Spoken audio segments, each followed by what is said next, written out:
कबीर ने बाबरी मस्जिद की नींव तो रख दी है, लेकिन इसके बाद अब वो पद यात्रा पर निकल पड़े हैं और कह रहे हैं कि बाबरी मस्जिद का जो भी लोग विरोध कर रहे हैं वो ये जान लें कि ये बंगाल है, उत्तर प्रदेश नहीं। इस पर ज्यादा बातचीत करने के लिए मौलाना साजिद रशीदी हमारे साथ मौजूद है। सर, किस तरीके से देखते हैं, क्या बाबरी मस्जिद की नींव रखना या उसे बनाना, उसका निर्माण करना सही है? गलत क्या है उसमें? संविधान में ऐसा कुछ भी नहीं लिखा हुआ है कि बाबर के नाम पर देश में कोई मस्जिद नहीं बनेगी।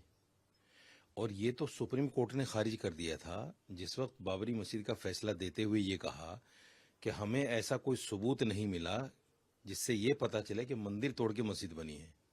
ये तो उसी वक्त खारिज हो गया था कि ये जो झूठी अफवाह उड़ाई गई थी कि बाबर ने मंदिर तोड़ा है, बाबर ने मंदिर तोड़ा है, तो सुप्रीम कोर्ट ने कह दिया था कि नहीं, ऐसा कुछ भी नहीं हुआ। तो उसी वक्त में ये सब निराधार हो गया था कि भाई बाबर का मंदिर तोड़ने से कोई लेना देना नहीं है। दूसरी बात यह है कि संविधान में कहीं भी बाबर, अकबर, हुमायूं, औरंगजेब, ये जितने भी मुस्लिम शासक थे जिनके भी लोग आक्रांता कहते हैं, उनके नाम पर मस्जिद बनाने का कोई विरोध नहीं है। जब नहीं है तो किसी भी जगह बाबर के नाम की मस्जिद बन सकती है। हिंदुस्तान में लाखों करोड़ों मुसलमान बच्चों के नाम बाबर हैं, अकबर हैं, जहांगीर हैं, औरंगजेब हैं। उनका क्या करेंगे आप लोग? पार्लियामेंट में कानून बनाएं कि देश में बाबर के नाम पे कोई मस्जिद नहीं बनेगी।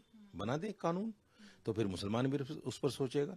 दोनों तरफ से बाबरी मस्जिद को लेकर राजनीति हो रही है। हुमायूं कबीर जो है, जो बाबरी मस्जिद बना रहा है, उसकी नीयत बिल्कुल साफ है, वो मस्जिद बनाना चाहता है, वो भी राजनीति कर रहा है। उसने, आपको याद होगा, कहा था कि मुझे वोट दो, मैं तुम्हें बाबरी मस्जिद दूंगा। योगी आदित्यनाथ कह रहे हैं कि बाबरी मस्जिद का निर्माण अब नहीं होने देंगे। जो सपने देख रहे हैं वो ये ध्यान रखें कि उनके सपने कयामत तक भी पूरे नहीं होंगे। नहीं, योगी जी का बयान निराधार है। मैं फिर वही कहता हूं, आप लोग पार्लियामेंट में कानून ले आए ना, कानून तो आप लोग लाते नहीं हो, बिला वजह के ऐसे बयान देते हो जिससे हिंदू मुसलमान नफरत फैले। योगी जी ने कह दिया कि कयामत का दिन आने वाला नहीं है, पूरा मुसलमान गुस्साया हुआ है इस बात को लेकर। तो कहीं योगी जी ने कहीं ना कहीं मुसलमान की आस्था पे चोट की है। और बाबरी मस्जिद न बनाने का कोई कौन है भाई? Who are you? कौन है आप कि आप ये कहते हैं कि साहब बाबरी मस्जिद नहीं बनेगी? क्यों नहीं बनेगी भाई? बाबरी मस्जिद पर जो फैसला आया, बाबरी मस्जिद को तोड़ दिया गया, तोड़ने पर भी सुप्रीम कोर्ट ने कहा कि उसको इलीगल तरीके से तोड़ा गया और जो लोग उसमें शामिल थे उन पर कार्रवाई होनी चाहिए। ये सुप्रीम कोर्ट के वर्डिक्ट हैं। और सुप्रीम कोर्ट ने यह भी कहा था कि 1949 में जो मूर्तियां रखी गई, जिसको ये कहते थे रामलला प्रकट हो गए, वो भी कहा था कि गैर कानूनी तरीके से मूर्तियां रखी गई।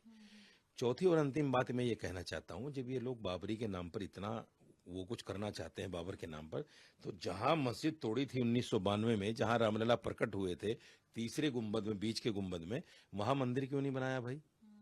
मंदिर तो वहां बना है जो 67 एकड़ जमीन नरसिम्हा राव के वक्त में एक्वायर कर ली गई थी, वहां बना है। बाबरी मस्जिद के पास में तो ये मंदिर बना ही नहीं पाए। बहुत सारी चीजें हैं, अगर इतिहास खुलेगा तो बहुत दूर तक बात जाएगी। बातचीत करने के लिए बहुत शुक्रिया। कैमरामैन सत्येंद्र के साथ समीक्षा चौधरी, हिंदी खबर दिल्ली।